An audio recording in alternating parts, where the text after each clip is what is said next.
Hello! We're so excited you're here. Thank you for applying to HBS. We know it takes a lot of time and effort, and HBS is probably only one of many applications.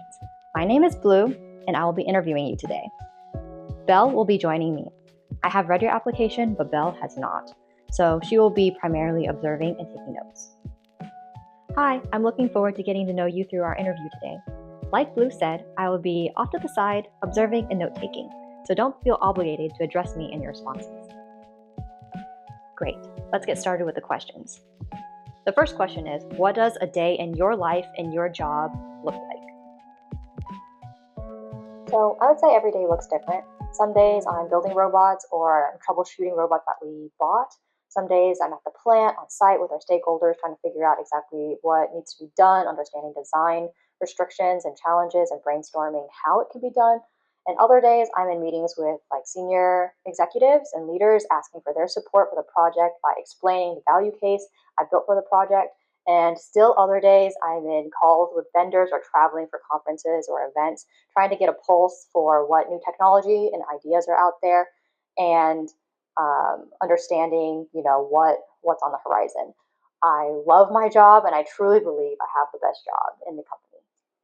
The next question is, what is a controversial trend in your industry?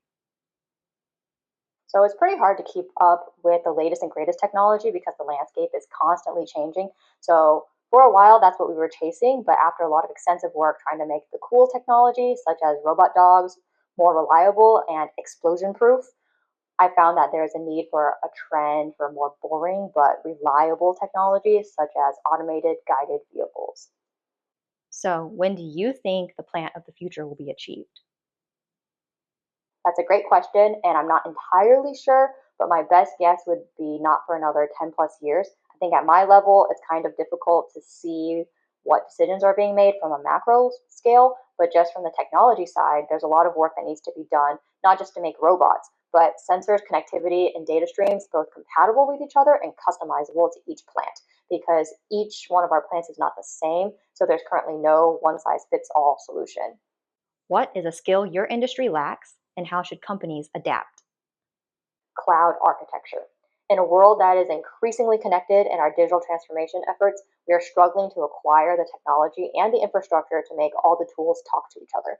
For example, today it costs around $40,000 to wire a single sensor to the control room. But if we can have a robot dog carry 10 sensors around the whole plant, have those sensors connect via cellular network, which is often spotty at best at the plant, to the cloud, build our data processes to clean and select relevant data, and then output it to databases so that our data scientists can then synthesize that information, not only would we save money from hardwiring the sensors, but we would also gain more visibility into our process. So cloud and data architecture isn't a skill university students have historically graduated with, so companies should invest in their current staff who have the domain knowledge of their operations and upskill them to learn cloud and data architecture through platforms like Coursera or sponsored degrees and certifications.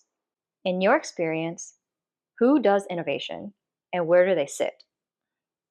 In my experience, much of the innovation comes out of collaboration and consortia events where industry experts, leaders, university researchers meet to work to solve common problems. So that's very common, or in R&D departments in individual companies. Okay, but where do they sit? Well, in my experience, I would say consortia and R&D. Tell me, how do you deal with failure or disappointment? So I try to keep work at work, especially if I'm disappointed or stressed out. One of my hobbies is that I can sew my own dresses. I've made my graduation dress, my wedding reception dress, and several wedding guest dresses.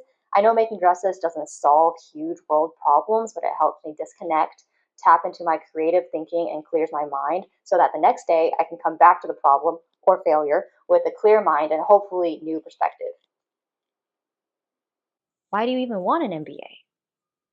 Well, this answer is multifaceted. I'm very excited to meet people. HBS admits experts and leaders from every industry, and I'm so excited to meet them, befriend them, and learn from them. Secondly, as an engineer, I feel it's very easy to get tunnel vision for my own projects. And as I've worked with various stakeholders, I know strategy and understanding the macro environment is extremely important. So I want to learn how to exercise my business decision making skills and get a zoomed out version compared to what I see today. And lastly, I am an introvert. I'm constantly seeking new ways to grow out of my comfort zone, and I know that the HBS case method will help me do that. All right, so the interview finished. Let's just debrief for a few seconds here. They probably asked me 15 to 20 questions, but even right after the interview, I didn't remember all the questions. And I just wanted to say that they're not looking for perfection because truly no one can answer these questions perfectly. I think they were just pressure testing me to see how I'd fare in the classroom and see if I brought an interesting perspective. And they are looking for humble and high performing people. Likely, you'll remember the interview differently than how the interviewers remember it. It's not recorded, you're not allowed to record it. So the semantics of your individual answers don't really matter as much as the lasting impression you made. So now that we got that out of the way, I do want to share my post-interview reflection letter/essay because I wasn't really able to find any examples on the internet when I was looking. So I hope that this is helpful. Bleu did a great job making sure I felt heard, facilitating the interview experience, and framing the questions so I could share my knowledge. However, I feel most of the questions leaned more technical, so I hope this reflection can provide additional details and color in more of my personal traits. Bleu asked me a question about where innovators reside other than the people doing the innovation, and I answered intercompany/university consortia and R&D groups. In my experience, senior leaders in the energy industry are always present in consortia, so I assumed leaders was a given. So to clarify, I would like to add that innovators are also the leaders of companies. Not only are startups led by innovators, but leaders inside large organizations are required to recognize innovation and champion it. Bleu asked me about how long until the plant of the future can be achieved, and my answer included citing that lots of the coolest technology is immature and unreliable, so it would be a while before it can be implemented. However, I would also like to add that the hurdles are ever-changing. Regulations, cybersecurity, software and data compatibility, as well as training. And we need leaders to delineate between what is valuable and what is noise to bring technology innovation into the dated manufacturing work process. The above reason is an additional reason why I think an MBA would be helpful to me. It would be able to train me in decision-making and negotiations to push digital transformation initiatives forward. And my goal is to pair my technical acumen with strong decision-making to better guide organizations and to make safer, digital, sustainable choices. I finished writing my letter and submitted it within 1 hour of the interview because I wanted to get it over with. And then I texted my husband to come home from work as soon as possible because I was in the fetal position and needed emotional support. And you best believe I did make a new dress after this, and I've already worn it to a wedding and my church's high school graduation banquet.